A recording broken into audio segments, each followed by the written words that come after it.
बिस्मिल्लाहिर्रहमानिर्रहीम। अस्सलाम वालेकुम। मैं हूं सलमान हैदर। दुआ है परवरदिगार से कि उसने आपको और आपके अहले खाना को अपनी हिफ्ज़ो अमान में रखा हुआ। Core commander conference Khawaja Asif साहब के इमरान खान साहब और फैज़ हमीद साहब से मुतल्लिक, उनकी कम्युनिकेशन से मुतल्लिक नए बड़े बड़े इंकशाफात, 3310 खून का जिक्र और दीगर चीज़ें कि इमरान खान साहब फर्स्ट डे से ही सर्विलियंस के अंदर थे।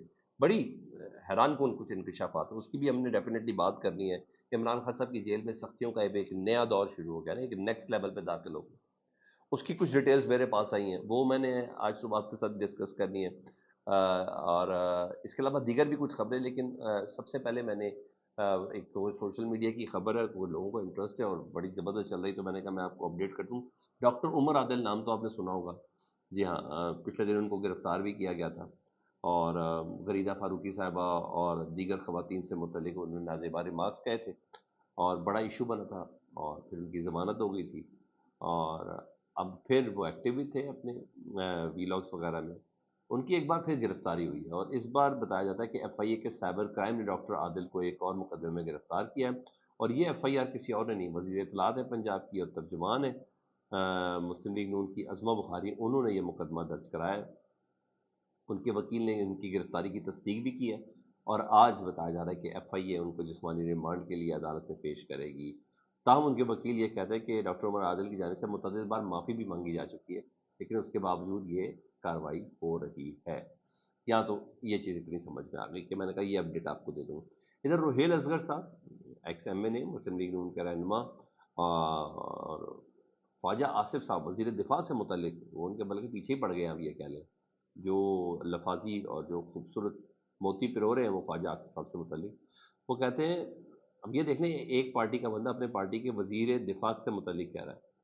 उन्होंने कहा ख्वाजा आसिफ साहब इस काबिल होते ना तो फिर आपको दुबई के एक बैंक से निकाला ना जाता। आज अब ख्वाजा आसिफ साहब पहले दुबई में एक बैंक में मुलाजिम थे ना, तो आज आप उस बैंक के प्रेसिडेंट होते अगर आप इस काबिल होते और सदर होते। ये ताना मारा उन्होंने।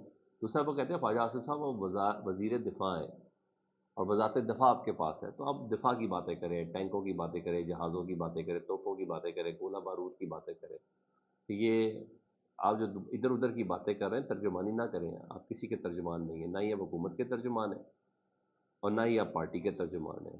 तो पार्टी तनाव का खुल का मज़ारा हो रहा है ना। उन्होंने कहा आप किसी के तर्जुमान नहीं है, तो ये आप बीच में ना अपना अपना इल्म और अपनी दानिश ना ही झाड़ें तो बेहतर है। तो क्योंकि बाकी ख्वाजा आसिफ साहब दिफा के अलावा दुनिया के सारे काम कर रहे हैं, बल्कि पूरी सारी काबीना ये कर रही है। जो दिफा के मामला हैं उसके अलावा आप सारे काम बात करवा लें, सारी बातें आप उनसे करा लें। वजीर कानून से कानून के अलावा दुनिया की सारी बातें करा लें। वजीर पानी बिजली से इसके अलावा दुनिया का सारा काम करा लें। ये इस टाइम हो रहा, तो भाई ये तो अपने पार्टी के लोग इनको कह रहे हैं, उनको आप समझाएं, हमें नहीं समझाएं। लेकिन इधर ख्वाजा आसिफ साहब ने फैज़ हमीद साहब से मुतल्लिक एक और आम बात कर दी। वो कहते हैं कि इमरान खान और फैज़ हमीद वाला मामला ना अब मंतकी अंजाम को पहुंचेगा और वो कहते हैं इसके अलावा अब कोई चारा भी कोई नहीं है, क्योंकि मामला चंद दिनों में हतमी शक्ल भी इख्तियार कर जाएंगे। और मजीद इमरान खान साहब से मुतल्लिक उन्होंने इंकशाफ किया, हालांकि हम बहुत पहले ही कह चुके थे, 10-15 दिन पहले कह चुके थे कि बटनों वाला फ़ोन इस्तेमाल कर रहे थे। तो वो कहते हैं कि इमरान खान साहब इस्तेमाल करते थे और ये भी एक सीनियर साफ़ी ने बात को डिस्क्लोज किया था, नुसरत जावेद साहब ने। अब ख्वाजा आसिफ साहब ये कह रहे हैं, उनको खैर 15 दिन बाद चीज़ पता चलेगी, यानी साफ़ी इनसे ज़्यादा इन्फॉर्म्ड है। वो कहते हैं इमरान खान जेल में पुराना फ़ोन 3310 इस्तेमाल करते रहे, जो दुनिया में सबसे महफूज समझा जाता है। उन्हें जेल में मीडिया से बात करने की इजाज़त तो है और मुल्क में भी और बाहर भी उनका एक बहुत बड़ा नेटवर्क है।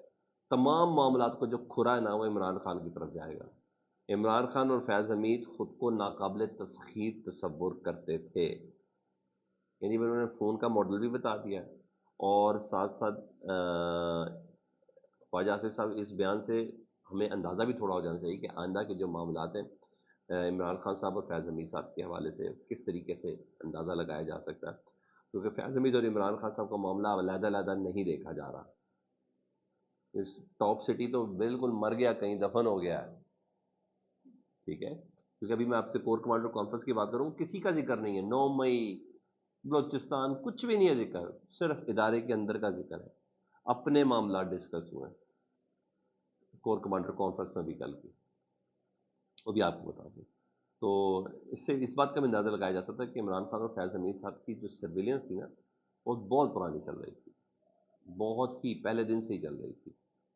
وہ حامد بھی صاحب کہتے نہیں کہ ابھی لاسٹ ٹائم بیوقوفی کو اپنے عام فون سے ہی انہوں نے فون کرنا شروع کر دیا کہ خواجہ آصف صاحب سے متعلق کہ یہ جھوٹ بول رہے ہیں، فیض حمید صاحب نے صحافیوں کو بتانا شروع کر دیا کہ یہ غلط بول رہے ہیں، تو یہ ان سے بڑی غلطی ہو گئی۔ اچھا، سختیوں کا سلسلہ بالکل عمران خان صاحب کے حوالے سے جاری ہے، بلکہ نیکسٹ لیول تک پہنچا، اور عمران خان صاحب صحافیوں سے بات کرتے تو میں ایک صحافی ہیں پبلک نیوز کے، ان کے اوپر پابندی لگا دی ہے، کیونکہ وہ باہر آ کے وہ شہزادہ رپورٹ کرتا تھا، بہت پیارا آدمی ہے، بہت ہی پیارا آدمی، وہ رپورٹ کرتا تھا، رپورٹ کے دوران وہ عمران خان صاحب کے مورال سے متعلق بتاتا تھا کہ کتنا بلند ہے، کیونکہ اصل میں حکم صحافیوں کو یہ ہے کہ آپ نے عمران خان صاحب کے مورال ہی تو گرا کے بتانا ہے، آپ نے بتانا ہے کہ اس کی باڈی لینگویج کتنی زیادہ گری ہوئی تھی، شولڈر ڈلکے ہوئے تھے، عمران خان صاحب بہت غصے میں جنجلائے ہوئے تھے، بے بس لگ رہے تھے، بڑی پریشان تھے۔ حکم یہ ہے صحافیوں کو، آپ نے یہ والا چیز بتانی ہے، تاکہ ہو گیا جو باہر کارکن ہے، جو باہر سپورٹر ہیں، ان کا حوصلہ پست ہو کہ عمران خان صاحب زچ ہو گئے، جنجلا گئے ہیں، بس اب ان سے زیادہ نہیں ہو پائے گا، تو یہاں چیز تھی، تو اس صحافی پر پابندی لگا دی تھی، اور اس کے علاوہ ایس او پی نئے کیے گئے ہیں، جیل حکام سے متعلق وکلا اور رہنماؤں کے نمبرز بلاک کر دیے گئے ہیں جیل حکام کی طرف سے، وکلا اور صحافیوں کے لیے الگ الگ ایس او پی جاری کیے گئے ہیں، مطلب عمران خان صاحب کی جو میڈیا گفتگو ہے نا، اب ذرا اس کو کنٹرول کرنا ہے۔ اس وقت نیا ٹارگیٹ یہ موجود ہے، اس وقت جو ہے وہ یہ ٹارگیٹ ہے۔ ادھر کور کمانڈر کانفرنس سے متعلق میں آپ کو بتاؤں، اس کا سارا فوکس ہے، بلکہ بیشتر فوکس ان کا فوج کے انٹرنل معاملات کے اوپر ہی تھا، اور فیض حمید صاحب کا معاملہ بیسکلی تھا، اس کے اندر کوئی شک نہیں، اور اس دفعہ 9 مئی کا بھی ذکر نہیں ہوا، اور مطلب معاملات ان کے اپنے تھے۔ میں ایک دو جملے آپ کو بتاؤں تو آپ کو اندازہ ہو جائے گا۔ وہ کہتے ہیں کہ فوج، جب جو آئی ایس پی آر کی جو اسٹیٹمنٹ آئی ہے اس میں یہ جملہ ہے کہ فوج ایک منظم ادارہ ہے جس کے ہر فرد کو پیشہ ورانہ مہارت، وفاداری، فوج ایک فوج ایک منظم ادارہ ہے جس کے ہر فرد کو پیشہ ورانہ مہارت اور وفاداری کا صرف افواج پاکستان کے ساتھ ہے، اس کی پیشہ ورانہ مہارت بھی اور وفاداری بھی صرف افواج پاکستان کے ساتھ ہے، مطلب فوج کا کسی بندے کی وفاداری کسی سیاسی جماعت سے، کسی سیاسی رہنما سے، کسی سیاسی شخصیت سے نہیں ہو سکتی۔ اچھا جی، یہ جواب دیا ہے فوج کی طرف سے، اور یہ جنرل فیض حمید صاحب کے ساتھ اٹیچ کیا ہوا، اور کوئی بات بھی نہیں ہے اس کی۔ اس کی سر کہنے کی ضرورت کیوں پیش آ رہی ہے؟